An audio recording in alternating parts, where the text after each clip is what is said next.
How do you handle events that occur in a toxic workplace or events that could cause a toxic workplace? Think of these three principles. Number one, control. Number two, depersonalization. Number three, the one thing. Welcome to Great Transition Strategies Monday Morning Stand-Up. 5 minutes to get your week off to a great start and potentially give you something to make you a more effective leader so you can love what you do. Toxic workplace. Maybe you're not in a toxic workplace, but you have a boss who might be toxic, or a colleague, or things are happening. You think, oh, that's not right. That could really make this place bad. How do you handle that? Let's look at some principles. And the first question most people come is, how do I know if this is going to turn into a toxic workplace? To me, follow your gut.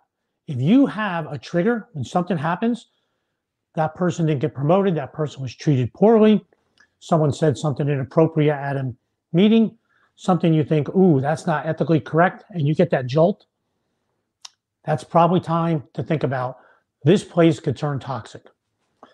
Let's go through each of the principles I talked about. First, the number one is control. Who can you control in this? You.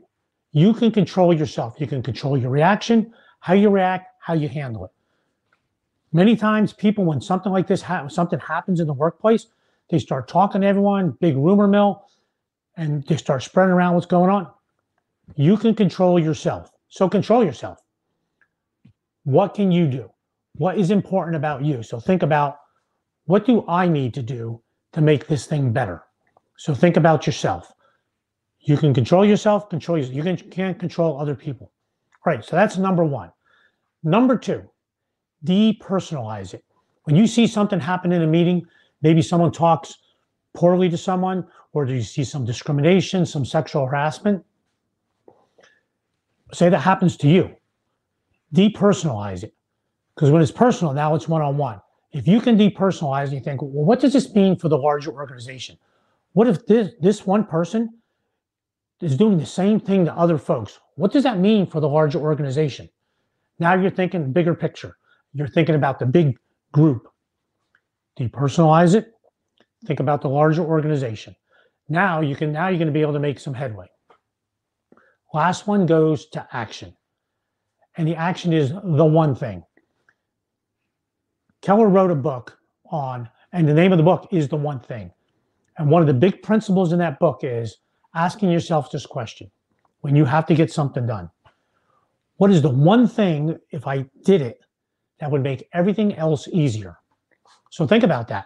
Something's going on. Now let's just take a couple of examples. Maybe you're in a meeting and someone says something inappropriate. What's the one thing that would make things better? It might be speaking up in that meeting and I'm not sure that's the way we want to talk around here. That's not what we're about, against our mission. Or maybe you decide to take it outside after the meeting's over, where you talk to someone one-on-one. What is the one thing that will make things better for everyone, for the entire organization? There is one thing that will do it. In some cases, I'm just going to report it through the chain because this has been going on for too long. What's the one thing? As you look at these three principles, I want you to think about, always think about professionalism in every area. When you think number one, control. I need to be professional in how I control myself and how I handle this. As far as depersonalize it, be professional. Here's the risk to the organization. Here's what I see as a whole. They're doing that to someone like me who's senior. What about someone who's way junior, someone who's new? What if they're doing that to a stakeholder or clients? This can be very detrimental. Be very professional, be open-minded about it, and think of the big picture. And then the one thing. What is the action that you need to do? And that one thing needs to be in the professional lines. There you go. You can prevent a toxic workplace by just thinking big picture and looking at these three areas. Thanks for listening. Hope you found that helpful. See you next Monday morning, 8:30. Have a great week.